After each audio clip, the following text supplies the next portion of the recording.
మరి OG cinema రాబోతుంది కదా, ఎలాంటి ఎక్స్పెక్టేషన్స్ ఉన్నాయి? సినిమాల గురించి సో అంటే పవర్ స్టార్ గారు లాస్ట్ సినిమా అంతగా రాలేదు కదా, మరి ఈ సినిమా అన్న హిట్ కొట్టే ఛాన్స్ వచ్చింది. సినిమాని చూడటం చేత కాలేదు ప్రజలకి. అది హిస్టరాకికల్ మూవీ, అది దాన్ని ఆ మూవీగా పరంగా చూడటం చేత కాలేదు.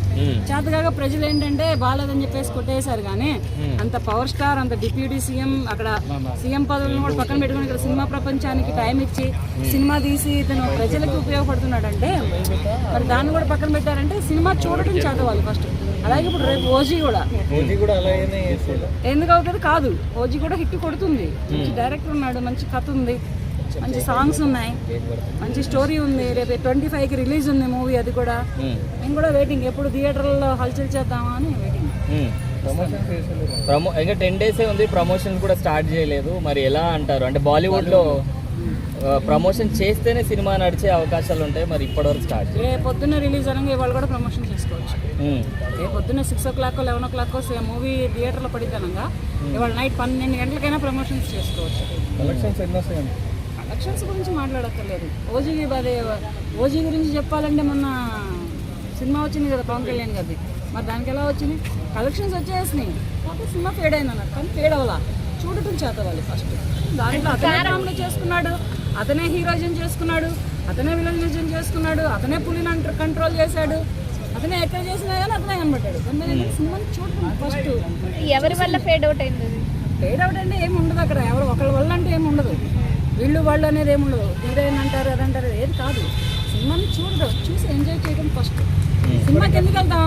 బాగాలేదని చెప్పుకోవడం కోసం వెళ్తామా? లేదు కదా. 300, 400, 500, 1000 రూపాయలు, 1500 రూపాయలు, 2000 రూపాయల దాకా టికెట్ తీసుకొని ఎందుకు వెళ్తాం? సినిమా ఎంజాయ్ చేయాలి, దాంట్లో కథను ఎంజాయ్ చేయాలి, దాంట్లో కామెడీని ఎంజాయ్ చేయాలి, దాంట్లో ఫ్యామిలీ ఎంటర్టైన్మెంట్ని ఎంజాయ్ చేయాలి, దాంట్లో చిన్న చితకా ఉన్నటువంటి ఏదైనా కానీ ఎంజాయ్ చేయడానికి వెళ్తాం. అలాగే సినిమాని ఎంజాయ్ చేయాలి. అంతేగాని ఊరకనే పోయి డబ్బులు ఖర్చు పెట్టుకొని సినిమా బాగాలేదంటే అది కరెక్ట్ కాదు కదా. కానీ కొంతమంది చెప్తారు కదా, బయటకు వచ్చి సినిమా బాగాలేదనో లేదా కావాలని నెగిటివ్ రివ్యూస్ ఇచ్చే వాళ్ళు, బ్యాడ్ చేయాలనుకునే వాళ్ళు ఉంటారు. వాళ్ళకి ఏం చెప్తాము? అది వాళ్ళకే సినిమా చూడటం చేత కాలేదు.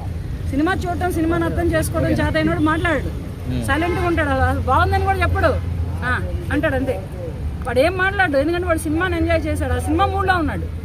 ఆ 3 hours 2.5 hours సినిమా మూడ్లో ఉండి బాగుంది బ్రో అని వెళ్ళిపోతాడు. చూడు, వాడు సరిగా సినిమా అర్థం చేసుకున్న వ్యక్తి ఎవరైనా కానీ, ఉమెనే కానీ, జెంటే కానీ, ఎవరైనా కానీ సరే బాగుంది ఒకటే మాట. గబ్బా గబ్బా వచ్చి మీడియా ఉంది కదా అని సూపర్ డోపర్ చించాడు, ఆరేసాడు, పారేసాడు అంటే అది కూడా ఫేకే. బాగాలేదనేది కూడా ఫేకే. సో 25కి ఎలా ఉండబోతుంది అంటారు థియేటర్స్ దగ్గర? బాగుంది, ఒక పండగ వాతావరణాన్ని చూడొచ్చు. దసరా బిఫోర్ దసరాని చూడొచ్చు. దసరా అప్పటికే ఒక 1 week 10 days టైం ఉంటుంది. కానీ ఈ లోపల దసరాని ఒకసారి మనం అక్కడ థియేటర్ల ముందుల పవన్ కళ్యాణ్ గారి రూపంలో చూడొచ్చు.